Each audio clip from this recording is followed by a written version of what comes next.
Indian பேங்க்குக்கு ஒரு request என்னன்னா, நீங்கள் சும்மா வந்து பர்சனல் லோனை நாட் எலிஜிபிள்னு போடுறத விட அது என்ன ரீசன் அப்படின்றதையும் நீங்கள் சொல்லிட்டா கொஞ்சம் நல்லாயிருக்கும்.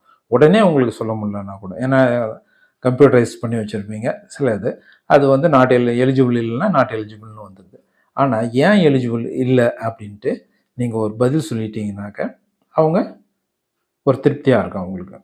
ஸோ நீங்கள் லோன் கொடுக்கறது மட்டும் இல்லை, அது மட்டும் ஒரு சேனலைஸ் பண்ணி ஒரு அன்பாக அப்ரோச் பண்ணுறதும் இல்லை, அதை ரிஜெக்ட் பண்ணுறதுனா கூட, லோனை ரிஜெக்ட் பண்ணுறதுனா கூட அது ஒரு அன்பான முறையில் ரிஜெக்ட் பண்ணணும். ஒரு நேர்மையான முறையில் ரிஜெக்ட் பண்ணால் அவங்களுக்கு கோபம் வராது, அவங்களுக்கு ஒரு திருப்தி இருக்குது. சரிடா நம்ம எலிஜிபிள் இல்லை, அதனால் நம்ம அப்ளை பண்ண முடியாது அப்படின்னு சொல்லிட்டு ஒரு திருப்தி அவங்களுக்கு இருக்கும். ஸோ நான் பேங்க்குக்கு என்ன கேட்குறேன், இந்தியன் பேங்க்கிட்ட என்ன கேட்குறேன்னா, காரணத்தை சொல்லிடுங்க.